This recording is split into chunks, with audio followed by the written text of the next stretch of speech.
Owen Croft's jaw was a knot of granite. He stared at the heavy church doors, listening to the muffled coughs of the very people who'd put him here. In 10 minutes, he was set to marry a woman he barely knew, a woman the whole town called the laundry girl. A foreigner.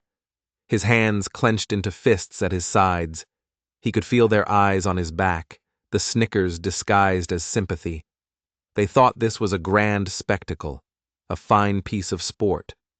Forcing the proud, grieving rancher into a union with the one person in town more of an outcast than he was. Banker Thorne's words still echoed in his skull, cold and sharp as a winter wind.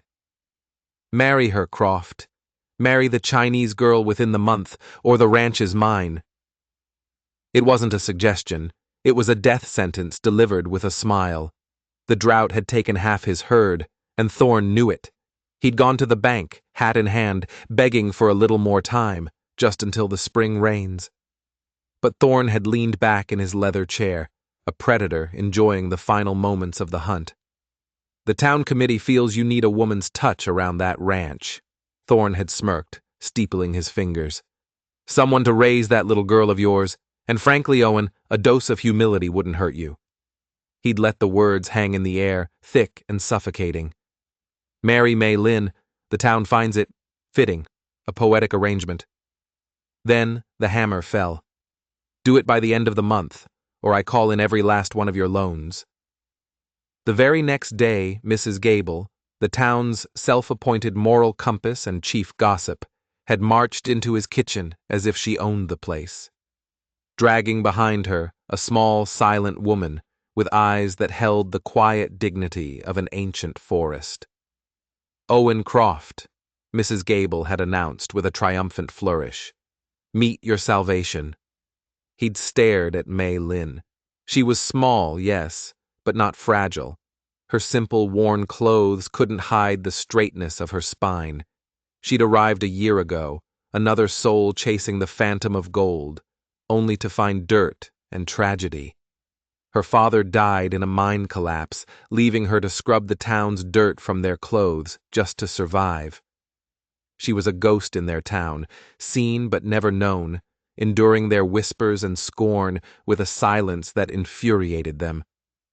But Owen didn't know the whole story. He didn't know that Mei Lin was facing her own executioner. Banker Thorne, who owned the small room she rented behind the laundry, had paid her a visit too. His words were different, but the poison was the same. This town doesn't like unattached foreign women, girl, he'd sneered, his eyes crawling over her. It's indecent. People are talking. He'd let the threat settle.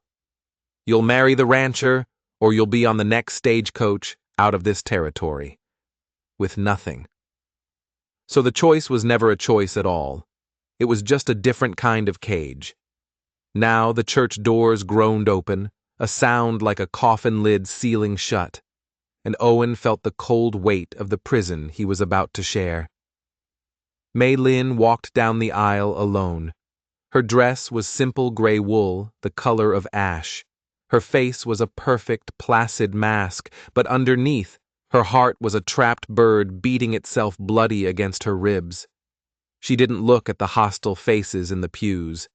She didn't look at the pitying eyes of the preacher. She looked only at the grim-faced man waiting for her, his jaw set so tight she was surprised it didn't crack. Owen watched her come closer and felt a bitter cocktail of resentment and pity churning in his gut. They weren't bride and groom. They were pawns, sacrificial lambs in a game played by cruel, bored people. The ceremony was a mockery. Rose, his 2-year-old daughter, wailed from a neighbor's lap, her cries echoing the silent screams in Owen's own soul. It was as if the child knew. She knew this quiet stranger was an invasion, a disruption of the fragile world he'd built around their grief. When the preacher mumbled, "You may kiss the bride," Owen hesitated for a split second. Then he leaned in and brushed his lips against her cheek, a touch as cold and brief as a snowflake. Mei Lin's face burned with a humiliation so profound it felt like a physical blow. The reception, held in the dusty town hall, was even worse. The townsfolk ate his food and drank his coffee while whispering about the circus they'd orchestrated. Mrs. Gable, her voice loud enough for the whole room to hear, declared, "Well, it all works out for the best. Owen gets a live-in housekeeper, and the poor girl gets a roof over her head. Everyone wins." Owen's hand tightened around his coffee cup, his knuckles turning bone white. He wanted to shatter the cup. He wanted to shatter her smug, self-satisfied face. The ride to the ranch was a long, suffocating silence, broken only by Rose's whimpering. The little girl, now in Maylene's stiff and unfamiliar arms, refused to be comforted. When they finally arrived at the modest farmhouse, it felt less like a homecoming and more like arriving at a penitentiary. Maylene stepped down from the wagon, her movements stiff, and surveyed her new home. It was clean but sparse, barren. It was the house of a man who had given up on living and was merely surviving.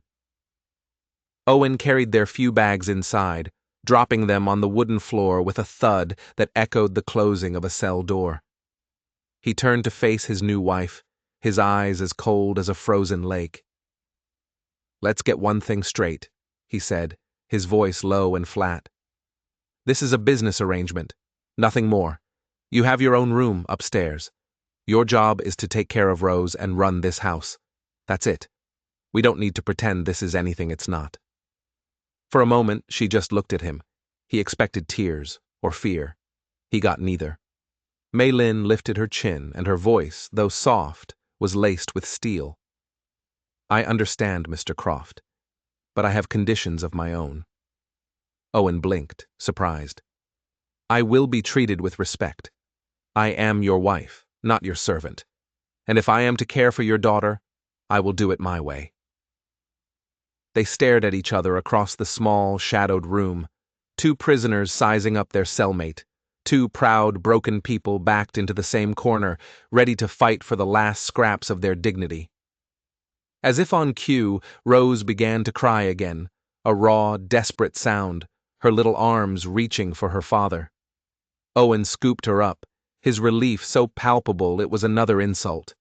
He buried his face in his daughter's hair, a man seeking refuge. And in that moment, Maylene felt something vital inside her crack. "I did not ask for this," Owen said quietly, his voice muffled by Rose's curls. Maylene picked up her single, pathetic cloth bag. "Neither did I, Mr. Croft," she whispered to the empty space between them. "But we are here now." She turned and walked up the creaking stairs to her new room, to her new prison, leaving him alone with his daughter, his grief, and his bitter regrets. The war had just begun. The first week was a battle waged in silence. It was a war of objects and routines. Maylene, desperate for some semblance of control, threw herself into her work. She scrubbed the floors until the wood gleamed. She mended Owen's worn shirts with stitches so fine they were nearly invisible, and she brought a quiet, logical order to the chaos of his bachelor life. She cooked meals that were nourishing and hearty, but the scent of ginger and star anise that filled the kitchen was foreign, an aromatic invasion. Owen fought back with petty, stubborn resistance. He would watch her organize the pantry, and then, after she went to bed, he would move the tins of beans and sacks of flour back to where they had always been, back to where his late wife, Sarah, had kept them. It was a childish, cruel game, a way of telling her without words, "You do not belong here. You can never replace her."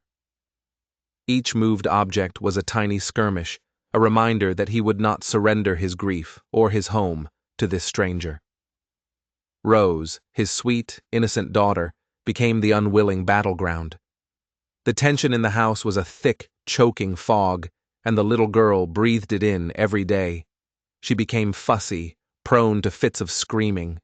She instinctively understood that this new woman was the source of her father's unhappiness. Whenever Maylene tried to feed her, Rose would turn her head, her little mouth clamped shut, and wail for her papa. She would cling to Owen's legs with a desperate intensity that tore at Maylene's heart. It wasn't the child's fault. Maylene knew that. She approached the task with a quiet patience, even Owen couldn't deny. But Rose's constant, visceral rejection was a daily dose of poison, a constant reminder of her status as an unwanted outsider. "She does not like me," Mei Lin stated one evening, her voice flat. She had just spent an hour trying to coax a few spoonfuls of mashed carrots into the screaming toddler. Owen had finally taken the child from her arms, and Rose had quieted instantly, burying her tear-streaked face in his neck. "She's just adjusting," Owen replied curtly, not looking at her.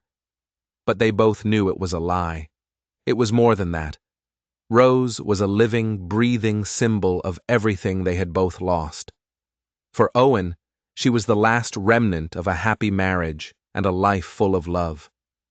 For Mei Lin, she was the embodiment of a life she would now never have, a family that chose her, a husband who loved her. The fragile peace, if one could even call it that, was shattered on a Thursday night. A savage winter storm descended from the mountains, a howling beast of wind and snow that clawed at the little farmhouse, trapping them inside. Owen had just fought his way back from the barn, the cold biting at his exposed skin, when he heard it. It wasn't a call. It was a scream. Mei Lin's voice, sharp with an urgency that turned his blood to ice. He burst through the door and pounded up the stairs, his heart hammering against his ribs. He found them in Rose's small bedroom. The scene would be burned into his memory forever. His daughter lay in her little cot, her face flushed a terrifying mottled red. Her tiny body was radiating a heat he could feel from the doorway, and her breathing was a shallow, ragged rasp. Each breath was a struggle, a tiny wheezing battle for air. "We have to get her to the doctor," he gasped, his mind reeling as he reached for his heavy coat. This was bad. This was the fever that took children in the night. But Mei Lin's hand shot out and grabbed his arm, her grip surprisingly strong. "No," she said, her voice shaking but firm. He turned to argue, to tell her she was crazy, but the look in her eyes stopped him cold. It was a look of absolute certainty. "The storm is too strong," she said, her gaze flicking towards the window, where the blizzard raged like a living monster. "The cold air, it would kill her before we ever made it to town." Owen stared out at the swirling vortex of white and felt a wave of pure, helpless terror wash over him. She was right. They were trapped. The storm was their jailer, and death was circling their home. "Then what do we do?" he asked, his own voice cracking, the sound of a strong man breaking apart. "What in God's name do we do?" Mei Lin was already moving, her earlier hesitation gone, replaced by a steely resolve. She gently lifted the burning child from the cot and laid her on the bed. "My mother taught me the old ways," she said, her voice steady now, cutting through his panic. "Herbs, poultices, remedies from my home." She finally looked at him, her dark eyes boring into his. "I can help her, Owen. I can save her. But you have to trust me." For a long moment, Owen just stood there, frozen. Every instinct screamed at him to fight his way through the storm, to get his daughter to a real doctor, not to entrust her life to what? Peasant remedies? Foreign superstitions? He looked at Mei Lin, this woman he resented, this stranger living in his house, and then he looked at his daughter gasping for breath on the bed. Rose let out a tiny pained whimper, and the sound shattered his paralysis. He had no choice. To go out into the storm was certain death. To do nothing was the same. His only hope, as thin and fragile as it was, stood right in front of him. "Tell me what to do," he said, his voice hoarse. A wave of relief washed over Mei Lin's face, but she didn't waste a second. She took charge with a quiet, commanding authority that stunned him. The timid laundry girl was gone. In her place was a warrior. "Get cool water from the basin, and clean cloths, quickly." He scrambled to obey. While he was gone, she went to her small cloth bag, the one she'd carried up to her room on their wedding day, and from it, She produced several small, tightly wrapped oilskin packets. She opened them, and the air filled with the sharp, unfamiliar scents of dried herbs and roots he'd never seen before.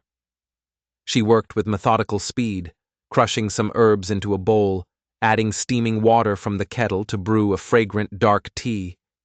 She sent him for honey to sweeten it.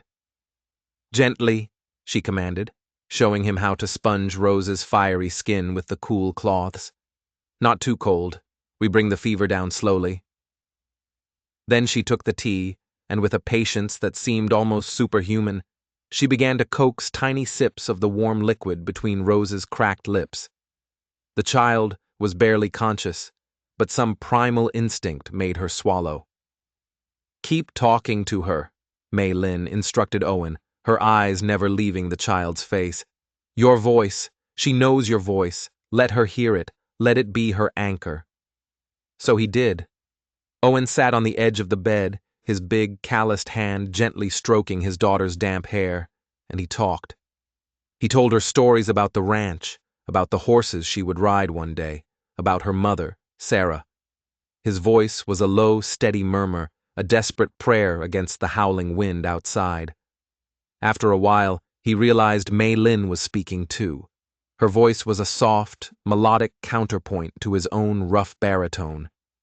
She was singing, soft, gentle lullabies in her native language. The words were alien to him, but the tone was universal. It was the sound of pure, undiluted tenderness. It was the sound of a mother comforting her child. All through the long, dark night, they worked together. A strange, silent team, united by their shared fight for this one small life. The storm raged outside, and the fever raged inside, and they stood between the two, refusing to yield. And for the first time, Owen saw past the label the town had given her. He saw past the quiet, subservient woman he thought he'd married. He saw the fierce, intelligent, capable woman who was fighting for his daughter's life with a strength he'd never witnessed in anyone. He wasn't just watching a stranger.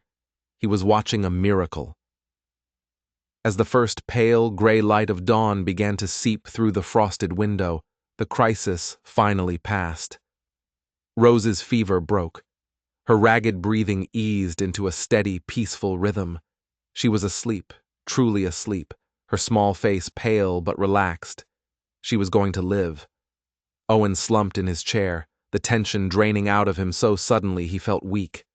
The exhaustion of the night washed over him, but underneath it was a tidal wave of profound, overwhelming gratitude. He looked at Mei Lin, who was still watching the child, her own face etched with fatigue. "She's going to be fine," Mei Lin said softly, a slight tremor in her voice.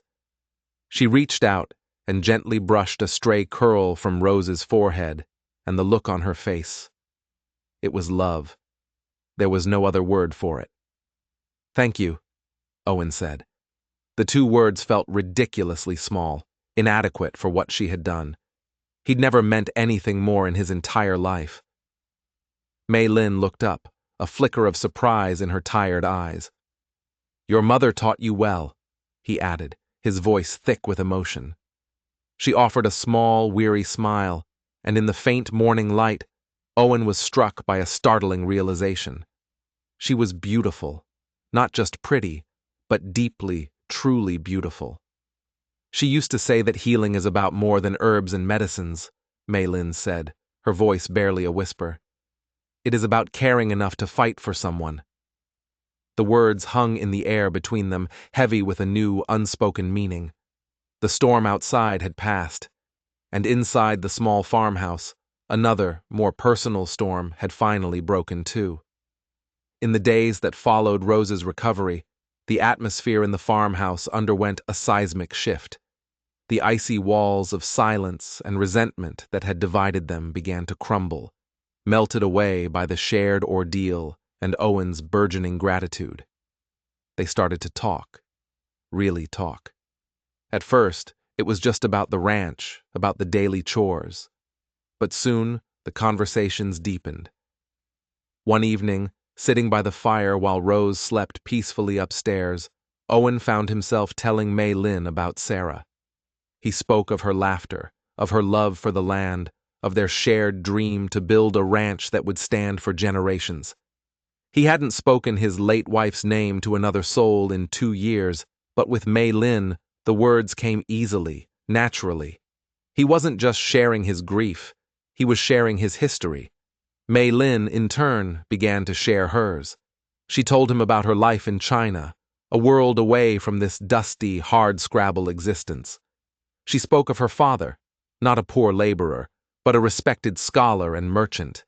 He had taught her to read, to write, and most unusually, to work with numbers. He believed a daughter's mind was as valuable as a son's, she said, a sad smile touching her lips.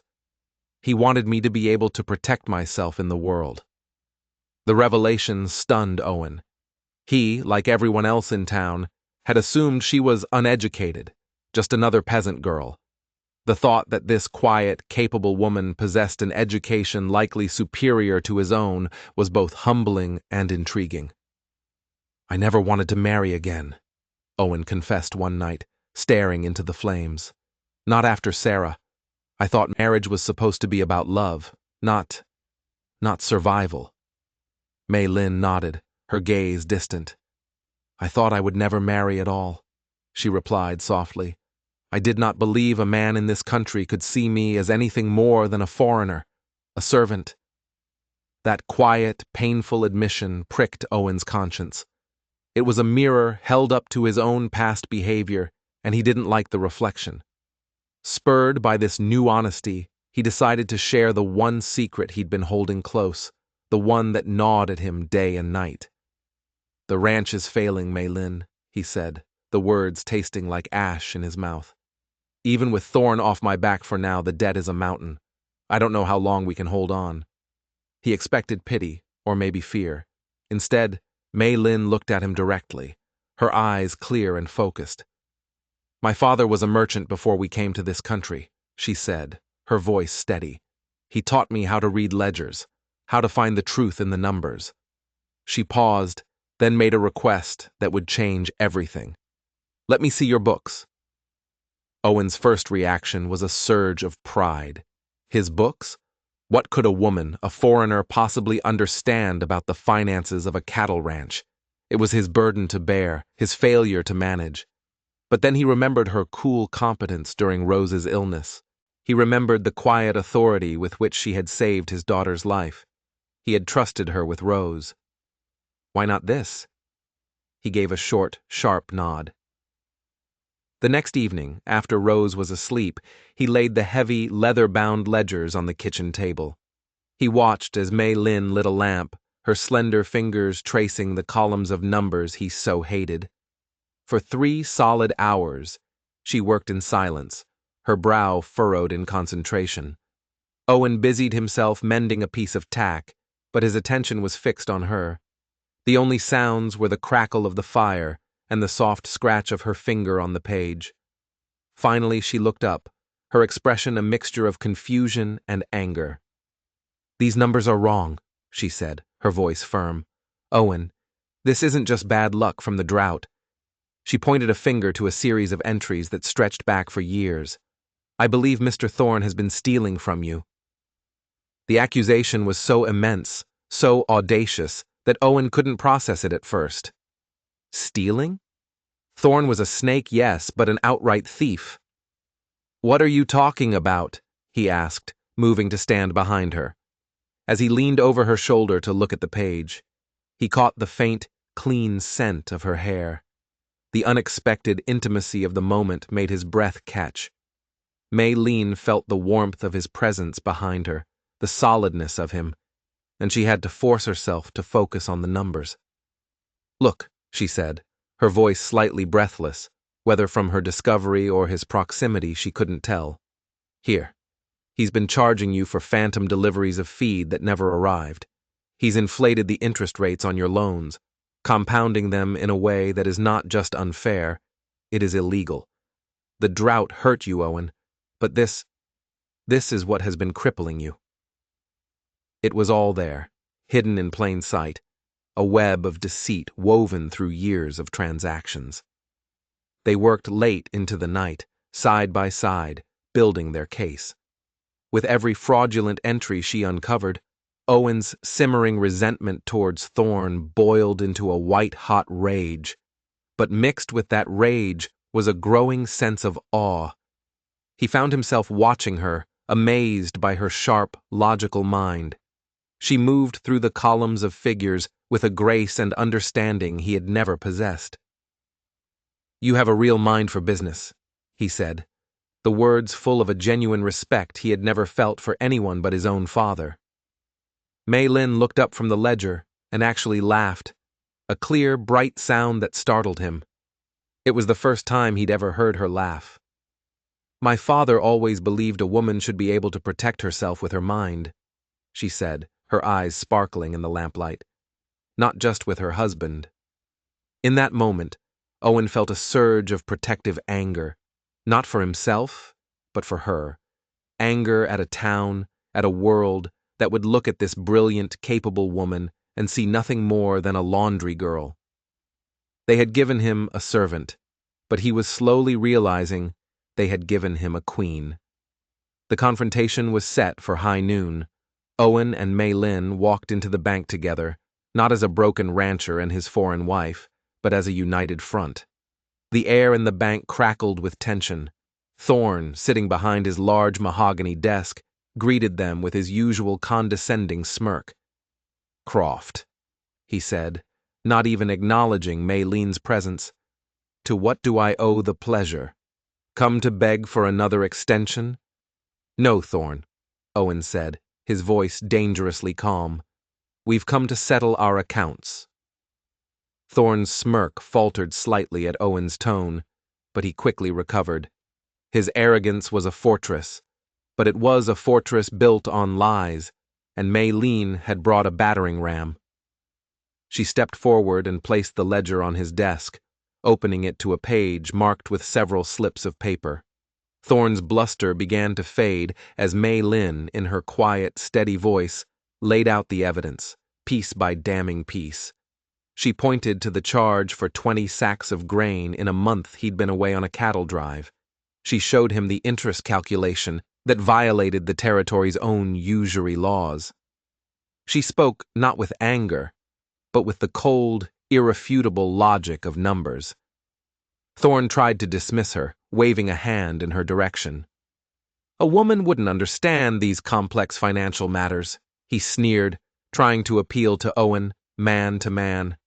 "Don't let her fill your head with nonsense." But Mei Lin met his gaze without flinching, her spine rigid. "I understand theft, Mr. Thorne," she said, her voice ringing with clarity in the silent bank. "And I understand that Judge Harrison will too when he sees this ledger." She tapped the book for emphasis. "And the 4 others just like it from the other ranchers you've been swindling." The blood drained from Thorne's face. He looked from her unshakable expression to Owen's thunderous one. The fortress of his arrogance crumbled into dust. Faced with meticulously documented proof of his crimes, the banker collapsed.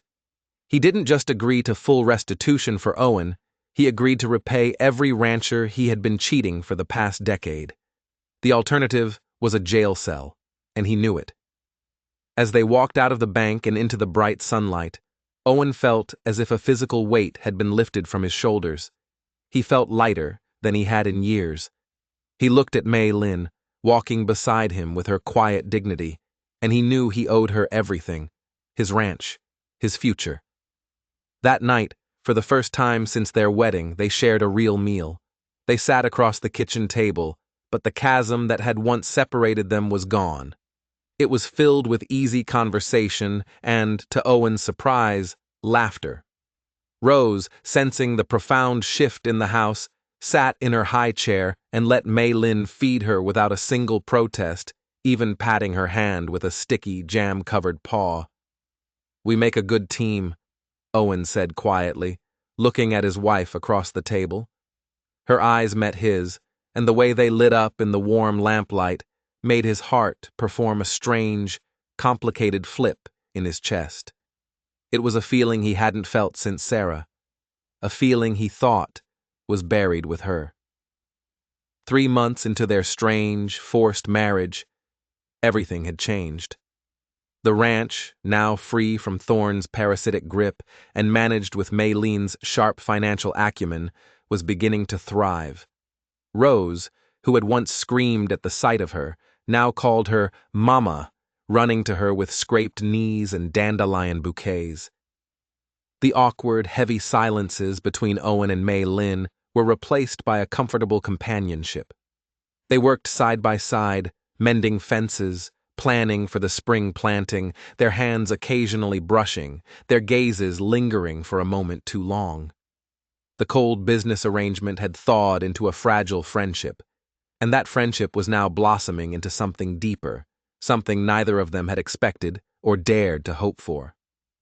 One evening, they were bent over the table together, reviewing plans for a new pasture. Their heads were close, their shoulders almost touching. As Owen pointed to a line on the map, his hand covered hers. A jolt, like lightning, shot up his arm. Neither of them pulled away. Time seemed to stop. They slowly looked up, their eyes meeting over the document. And in that shared gaze, they saw the truth. The pretense was gone.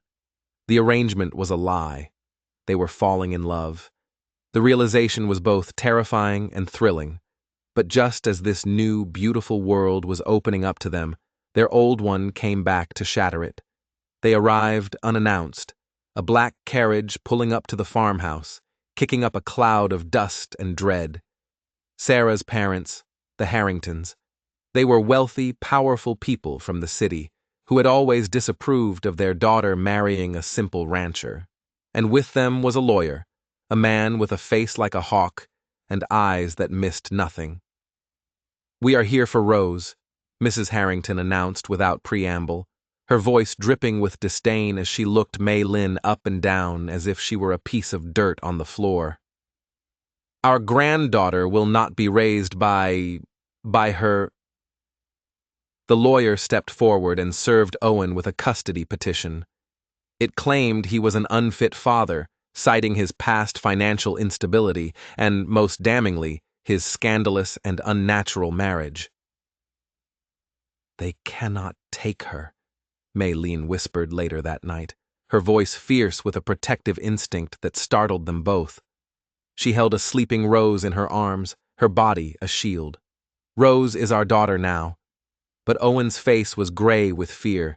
He knew the Harringtons. He knew their money, their influence, their utter ruthlessness. "They can," he said, his voice heavy with despair. "They'll paint you as a gold digger, a seductress. They'll twist this whole thing until it looks filthy." He looked at her, his eyes full of a new kind of pain. "How do we prove to a judge that this is real, May Lynn? How do we prove it when the whole town knows it started as a cruel joke?" The hearing was a brutal, humiliating affair. The Harringtons' lawyer was as vicious as Owen had feared, painting a picture of a desperate, grieving man tricked into a sham marriage by a conniving foreign woman. He twisted Owen's financial troubles into proof of incompetence. He twisted May Lynn's quiet nature into evidence of cunning and deceit. He used the town's own past prejudice against them, calling witnesses who spoke of the joke and the arrangement. For the first day, it seemed hopeless. The Harringtons sat at their table, smug and confident, looking at Rose as if she were a prize they had already won. But then, something unexpected happened. The town, which had once been their tormentor, became their savior. It started with a single ranch hand, a man who had worked for Owen's father.